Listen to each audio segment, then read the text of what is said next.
Jonathan de retour à Montréal pour quoi, une semaine et demie environ avant de repartir sur la route. Ouais. C'est le premier match encore sur la route. À quel point ça va faire du bien que vous allez apprécier ce temps-là à Montréal? Non? Ça fait déjà du bien. Écoute, on est revenu samedi soir. Hier, on en a profité, je pense, pour passer du temps, décrocher un peu, passer du temps en famille surtout, pour les gars qui en ont ici. Fait que ça fait déjà du bien. On va en profiter, je pense, au courant de la semaine pour, comme je dis, relaxer un peu dans un différent environnement, mais aussi travailler super fort. On a la possibilité de s'entraîner à l'intérieur, fait que faut en profiter aussi. Un joué 45, je pense, contre Cincinnati. Qu'est-ce que tu as vu devant toi qui te. Je sais pas qu'est-ce que ça laisse présager pour la saison à venir. Qu'est-ce que c'est le plan de succès depuis 45 minutes? Un bon 45 minutes, tout en contrôle. Je pense qu'on leur a pas donné un tir cadré, pas un corner non plus. Fait qu'on a vraiment été en contrôle pendant les 45 minutes. On s'est créé des chances aussi. Euh, Puis en plus, je pense que la chimie commençait déjà à aller plus que le match avançait, ce qui est encourageant aussi. Donc, je pense que c'est bon pour le futur. En termes de ce que tu as vu devant toi, dans quelle mesure, c'est peut-être tôt encore pour le dire, mais dans quelle mesure il y a des distinctions entre 2024 et 2025? Je ne sais pas s'il y avait des compromis que vous deviez faire en passé sur ce que Laurent voulait faire, que là, il peut vraiment appliquer. Comme tu dis. Je pense que c'est encore un peu tôt, mais je pense un truc qui m'a un peu plus sauté à l'œil, c'est qu'on est allé les presser quelques fois plus haut sur le terrain, des fois le counter press aussi, dès qu'on perdait le ballon, ce qui a créé beaucoup de retours pour eux. Ils ont perdu le ballon à des endroits très dangereux qui nous ont donné des chances, où on a simplement gagné des touches dans des endroits plus hauts sur le terrain. Donc c'est une petite différence, mais comme je dis, c'est encore très tôt, puis on est encore en travail. Une des premières choses que Laurent a dit quand il a été nommé en janvier l'an dernier, c'est que les gardiens allaient peut-être être un peu surpris de ce qu'on allait vous demander. Un an plus tard, il y a eu une évolution dans le staff, il y a eu une évolution dans ta saison dernière, puis là, probablement depuis quelques semaines. T'en es où dans ça? Est-ce que vous avez discuté sur les demandes de l'an dernier? Qu'est-ce qu'on garde? Qu'est-ce qu'on modifie? Comment ça a évolué jusqu'ici? Ouais, c'était déjà quelque chose que j'avais discuté avec lui au bilan la saison dernière. Voir un peu ses états d'esprit à lui, puis mes sentiments à moi. Je pense que cette année, ça va être un peu sur la continuité de la fin de la saison dernière. Je pense qu'on le coach aime quand je m'incruste dans le back four, plus haut sur le terrain, mais que je dois le faire de façon plus aléatoire, si je peux dire, pour un peu surprendre l'adversaire, pas devenir prévisible. Je pense que des fois, plus vers la fin de la saison, je pense surtout au match à Charlotte, les moments que je le faisais, ça surprenait pas nécessairement l'adversaire, ça déstabilisait pas leur pressing ou leur bloc, ce qui nous amenait pas nécessairement à grand chose, ça nous apportait pas un certain avantage sur le ballon. Donc c'est de le faire dans des endroits où ce que on peut sentir, où on peut blesser l'adversaire, trouver des passes, ou moi-même trouver des passes qui vont briser plus de lignes, puis aller plus rapidement vers l'avant. Fait que je pense que c'est un peu ça, c'est jongler avec ça. Euh, mais un avantage certainement comparé à la saison dernière, c'est que je sais un peu plus le système, puis c'est pas tout nouveau. Donc il y aura pas de grande disparité, je dirais, entre des matchs où je m'incruste pas du tout, des matchs où je le fais trop, puis peut-être je me mets dans la merde. Donc je pense que ça devrait être un peu plus constant. On a demandé au président c'est quoi l'objectif, c'est de gagner le trophée. On a demandé à Jalen Neal c'était quoi son objectif. À lui, c'est de rester en santé. C'est quoi son objectif? D'être constant. Cette année, je pense que c'est ça mon objectif à moi. On l'a vu l'année dernière. Je pense que quand je reste constant, puis j'apporte une certaine sérénité à la défense, on performe bien. Puis quand défensivement, on a bien été l'année dernière, on a connu du succès. Je pense surtout à notre belle fin de saison. Je pense que ça part de là. Quand défensivement, on est solide. Puis moi-même, je suis constant. Je fais les arrêts quand il faut. Puis j'apporte un peu de calme à la défense. Puis du contrôle. Je pense que ça va bien aller. Fait que pour moi, c'est de faire ça. Quelle est la clé du succès cette année pour accorder justement moins de liens, peut-être? Je pense plus de solidarité, surtout défensivement. Je pense que il y avait des moments l'année dernière où on prenait un, deux buts rapidement dans le match, puis un peu tout s'effondrait. Je pense que des fois, nos défenseurs ils abandonnaient, ou même des fois c'était le front three, ou nos milieux, des fois, revenaient un peu moins. Je pense qu'il y avait beaucoup de facteurs qui faisaient en sorte que on prenait beaucoup de buts. Mais des 4-5-0, je pense que c'était inacceptable l'année passée, puis cette année, on peut pas se permettre de faire ça. Puis ça part de ça, cette solidarité, de jamais abandonner. Que match après match, même si on prend un but dans le match ou deux, savoir qu'on peut revenir dans le match, parce que je pense qu'on a la qualité pour. Comme gardien, préfères-tu une défense à 3 ou 4 défenseurs? Dans les dernières années, j'étais pas mal habitué à une défense à 3. Tout mon parcours à l'académie, j'ai été habitué à une défense à 4. Fait que je pense que je sais jouer avec les deux. Il y a certains avantages, certains contres pour les deux. Moi, à ce stade-ci, peu importe. Oui, aussi. On va en prendre une dernière. Ouais, Il y a beaucoup de nouveaux venus. En tant que Québécois, j'imagine qu'il y a des gens qui habitent à Montréal, qui vont chercher un loyer, qui vont découvrir la ville. En tant que Québécois, avez-vous un petit rôle à jouer là-dedans? Puis comment ça se passe à ce niveau-là avec tous les nouveaux qu'il y a au sein de l'équipe? Ouais, des fois, quand on commence la pré-saison à l'extérieur, je pense que les nouveaux peut-être le réalisent pas encore. Mais quand on arrive à Montréal, je pense que quand même on va revenir, puis la saison va débuter. Je pense que c'est plus là qu'ils se mettent à poser des questions. Puis souvent, c'est plus pour des restaurants, des petites places à café, des endroits comme ça. Je pense que les gars qui habitent sur l'île, des fois, on peut porter nos conseils. Mais c'est surtout s'assurer qu'ils se sentent aimés puis chez eux. C'est ça le plus important. Merci, Joey. Merci. So, how excited are you to begin a season with CF Montreal this time? Yeah, no, I'm really excited. Obviously, it was personally a good season for me last season. You know, moving across the world, and I think I settled quite quick. And then obviously we had 3 months, about 10 weeks off. So no, I was really looking forward to getting back. And then since I've been back, you know, I've loved every minute. How did you approach the camp, the beginning of the camp, since you were not there last year? I think I had about 2-3 weeks off it when the season ended, and then since then I've just been training and getting ready for this season, and then coming back to the cold weather. Now I feel a lot better. I feel a lot more settled this season, so hopefully it'll be a good one. Any difference you see within the team last year compared to this year so far? Yeah, I mean last year was a good set of lads, and I think this year, I think we've probably come together closer, and we've probably set ourselves goals within the squad, and I think everyone's working hard, and I think it's a good group, and yeah, hopefully it'll be a good season. You talked about how last year physically you weren't necessarily at the level you wanted just because of the timing. This year, how much more are we going to get to see from you from a fitness perspective? I mean, hopefully a lot more. That's the plan.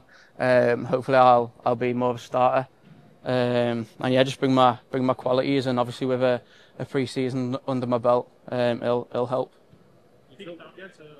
How exciting is it for you for your crossing abilities to find Giacomo or Prince? Yeah, I mean, obviously the big lads, the target men. So hopefully with my crossing and their height, they can beat defenders in the box and hopefully get on the end of a few. Coming in the summer last year, you're able to hit the ground running now. What do you know about the club, the league, your teammates, maybe the city now that maybe caught you off guard a bit last summer? I think just the culture and stuff. Obviously, it's a lot different to England. The league, the setups, the lads. Obviously, coming to a French-speaking part of the country, it wasn't easy, but I feel like I've adjusted well, and I'm just looking forward now. The competition is a little bit thinner on the left side where you play. Do you feel that you maybe have an advantage or an edge to be a starter at that position? No, I wouldn't say so. Everyone's fighting for their own position. So whether they bring someone in, whether I'm fighting with one of the younger lads or someone else who can play in that position, every day I'll come in fighting for that position, and yeah, just look forward to it. You're talking about cultural stuff.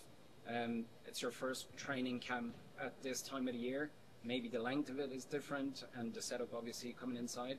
What's the biggest difference between all the training camps you've experienced before and this one? I wouldn't say that there's a massive difference. Every pre-season is hard. When I was in England, it was tough. When I've been here, it's been tough. So I think just in England, when we went abroad, it wasn't to Tampa's and Orlando's and stuff. It was more like Spain, and so just I think it's pretty similar. But it's been good. Thank you. Yeah. Thank you. Ok, Laurent, de retour à Montréal, c'est comme une rentrée scolaire un peu pour nous autres, on se retrouve tous. C'est comment justement de retrouver la ville, puis pour un court moment avant de retourner à l'extérieur. Ouais, on retrouve Marivic avec un nouveau turf, un nouveau staff. On a accès à plus d'installations, donc on a pris beaucoup de plaisir. Comment ça se passe justement avec le nouveau staff, les nouveaux joueurs, l'acclimatation et tout? Ouais, tout beau tout rose pour l'instant. On va voir quand on fasse la difficulté, mais pour l'instant, conditions de travail extraordinaires et puis ça collabore et ça échange et ça construit. On est content. Un match préparatoire vendredi. Parle-moi de ce match-là, mais aussi, qu'est-ce que tu vois de tes joueurs depuis le début du camp et aujourd'hui à Marivic? Ouais, il y a cet aspect où tout le monde contribue des idées claires sur ce qu'on veut faire avec le ballon, et puis on apporte un petit peu de nuance sur le projet de jeu défensif, et on arrive à être à la même page. Après, faut réussir à exécuter ensemble, ce qui est la chose la plus compliquée, mais on va dire beaucoup de clarité, on va dire. Après, ça va prendre du temps, comme tout, et on va avoir des challenges, mais on est quand même assez, confiant d'avoir des idées claires. C'est quoi un camp réussi selon toi? Qu'est-ce que tu vas chercher à mettre en place? Et quelle influence, quelle portion d'influence ça a sur la saison? Est-ce que c'est sur les 5 premiers matchs, les 10, les 15? Tu penses à quel point ce que vous réussissez à mettre en place maintenant influence ton début de saison? Je sais que, enfin, le petit raccourci que j'ai dans ma tête depuis que je suis jeune, c'est tu peux perdre ta saison en faisant un mauvais camp. Ça, c'est sûr. Tu fais un mauvais camp, il y a de grandes chances que ta saison est pourrie, tu vois. Mais si tu fais un bon camp, tu te positionnes bien. Après, ça veut pas dire que tu vas être en réussite, mais voilà. Ne nous mettons pas les bâtons dans les roues dans le camp de pré-saison, parce que c'est là où tu construis beaucoup de choses qui vont dicter beaucoup de choses dans le reste de la saison, notamment dans les moments difficiles. If you could just give us a small word on the trialists and the academy kids. If I'm not mistaken, Sergey and Renato are the only ones not here. Maybe a word on them too and why they're not here, but just your general impression of the new players. Yeah, we try to assess a lot of players, especially academy players, and they did really well, but have to make it digestible for everyone to have a competitive training environment. And sadly, they were the one that couldn't make it this time. But we were really happy with the academy kids that contribute so far. What do you want to see from maybe those two kids in the future that'll keep them around longer? Keep working on everything we work together. It's just that in terms of cover and timing, it was not for this time the possible to keep going with them. But we'll keep having a look and we'll keep assessing all throughout the year for sure. On retrouve un vieux visage, Steph Morel, en Marco Donadel. Comment ça se passe avec lui, là, la synergie et tout? Mais ça se passe très bien, mais je vais refaire une présentation à mes joueurs parce que je suis pas sûr qu'ils savent qui c'est. Parce que oui, il a joué à Montréal, mais il a un parcours d'assistant extraordinaire. Et donc j'aimerais vraiment qu'il prenne la mesure de la qualité des enseignements qu'il va pouvoir nous donner, et pas seulement un ex-joueur du club. Il y avait des gars sur les lignes de côté aujourd'hui. Il y avait Neil, Campbell, Adedokun, il y en avait Yankov, il y en avait d'autres. C'est quelqu'un qui c'est inquiétant ou c'est tous des situations qui t'inquiètent pas? Non, c'est des petits pépins qu'on essaie de gérer au mieux. Puis Giacomo, il a une petite semaine de retard. Michael a pris un petit pépin à la tête et sous concussion protocole. On va faire attention. C'est toujours un truc assez sensible. Dom avec un petit knock sur son genou. On va faire attention. Donc non, rien de préoccupant. Et puis en plus, c'est une période particulière entre les billets d'avion, les déménagements, les visites d'appartements. On essaie de prendre ça en considération. Et en plus, sur le teuf avec le voyage, c'est faire un peu de la gestion. Caden Clark revient d'un stage avec l'équipe américaine. Quelles sont tes attentes envers lui pour cette saison? Il a placé la barre haute, donc faut la maintenir. Ouais. En gros, c'est ça. Tu as réussi à te positionner sur des standings et des performances. Maintenant, il faut être consistant et capable de répéter.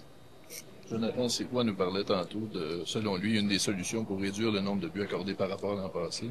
Et je reprends son expression, c'est d'améliorer la solidarité, entre autres en défense. Est-ce que vous êtes d'accord avec ça? Comment vous voyez ça à ce niveau-là? Solidarité, générosité, capacité, clarté, ouais, il y a tout ça. Laurent, tu prends beaucoup aux gains marginaux, là, les théories de l'aberration de 1%. T'as changé quoi par rapport au camp l'an dernier? Qu'est-ce que tu nous dire les différences que tu as mis en place cette saison pour aller chercher un peu plus de ton groupe? Franchement, sur le ballon, pas grand-chose. C'est la même chose. On a juste une année de recul maintenant pour voir un petit peu plus maintenant la semaine à Marivic, comment on peut la gérer un petit peu différemment. Malheureusement, j'ai dû manquer quelques jours l'année dernière à Marivic pour personnelles raisons. Mais voilà, on a une petite année de retour qui nous permettent d'ajuster un petit peu différemment. On a pu apporter quelques nuances défensives, notamment sur les set piece et sur le projet de jeu grâce au nouveau staff. Et voilà, on continue d'avancer, mais pas grand-chose n'a changé pour l'instant. Quel est le sentiment général du groupe par rapport au début de saison sur la route? Les joueurs vont être loin de leur famille pendant longtemps, les 7 premiers matchs, je pense, sur la route. Le camp aussi à Orlando. C'est quoi le sentiment général par rapport à tout ça? Est-ce qu'il y a de l'excitation, de l'inquiétude? Je sais pas. Franchement, je prends au jour le jour, mais c'est vrai que ça va faire beaucoup. On essaie de prendre ça en considération dans la charge cognitive. C'est vrai que l'année dernière, on avait vraiment bombardé meeting après meeting après meeting, alors qu'eux, ils ont aussi les meetings MLS pour telle et telle chose. Donc, on prend ça en considération, parce qu'entre les voyages et l'éloignement de la famille, des fois, ça fait beaucoup, mais il faut bosser. Un buteur qui marque, ça fait la différence. Pardon? Un buteur qui marque, ça fait la différence.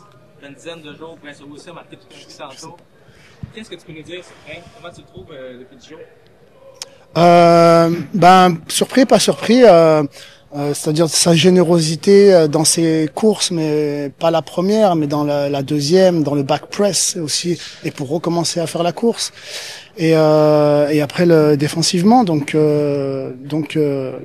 surpris mais pas surpris, mais en même temps on a vu en tout cas personnellement à quel point ça aide à le reste de l'équipe pour dicter le reste de la phase défensive. Donc on essaie d'avoir tout le monde sur la même page et au même standard, et on est content. En Europe, la VAR est vraiment dans l'actualité. En Norvège, par exemple, les clubs ont voté pour abolir la VAR. Qu'est-ce que tu penses de la VAR? Je sais pas. J'ai vraiment mis beaucoup de temps à m'y adapter. Je pense que c'est tout le monde pareil. Et puis maintenant, voilà, ça reste toujours un petit peu bizarre au niveau du flow, au niveau je me mets à la place des supporters de célébrer un but et après mais bon, ça fait partie j'arrive pas à prendre. Il y a beaucoup de choses, t'as rien à dire, c'est là, qu'est-ce que tu vas faire avec, voilà. Donc, même si ça me plaît pas, tout le monde s'en fiche. Donc, tu dois juste adapter. Donc, on fait avec. Merci là. Merci. Merci.